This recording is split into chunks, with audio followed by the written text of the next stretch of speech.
À l'approche de l'hiver, vous êtes nombreux à acheter du bois de bûche et je voudrais vous conseiller un petit peu. Faites vraiment très attention aux stères, aux cordes, aux mètres cubes que vous achetez.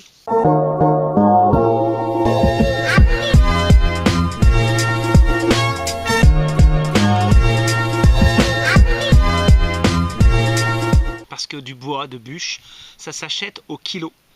Ça s'achète au kilo, c'est-à-dire que lorsqu'on dit un stère, ce n'est pas un mètre cube, c'est 650 à 700 kg de bois. C'est la qualité du bois qui fait le poids, et le mètre cube il vient après. On arrive à adapter le stère au mètre cube lorsqu'on fait varier le prix du stère. Mais attention, le gars qui va vous livrer une corde c'est 3 stères, s'il vient avec une remorque 550 kg, bah, évidemment, il n'a même pas un stère dedans, même s'il vient avec un plateau de tonnes. Regardez, moi j'ai acheté cet après-midi 2 stères de bois, avec mon plateau qui porte 1,5 tonne, et ben j'étais presque en surcharge. Alors que si vous avez du bois en vrac dans un coin, c'est pas un stère ça. Si le gars il vous dit, bon bah voilà, mon godet il fait une corde, l'agriculteur avec son godet de tracteur, ça fait une corde, il vous le met dans la remorque comme ça, allez-vous, 120 €, bah non. Non, vous avez même pas un stère, vous n'avez même pas 50 € de bois. Donc en fait, le problème il est souvent là. Un mètre cube de bois, ça doit être bien rangé, ça doit être avec du bois de qualité, et à ce moment-là, on atteint les 600-700 kg de bois et on a notre quantité de chauffage. Attention, il y a une autre information qui circule sur internet beaucoup, les professionnels du bois ne savent pas la lire. Ils interprètent mal les règles de calcul pour le volume du bois. Alors aujourd'hui, c'est interdit de dire le stère en fait.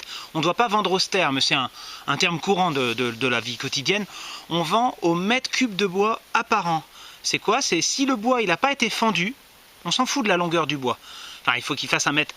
Mais si le bois il n'a pas été fendu, que vous avez 1 mètre cube rempli de rondins, vous avez un stère. Le poids équivalent va être effectivement entre 500 et 700 kg suivant on va dire l'essence du bois.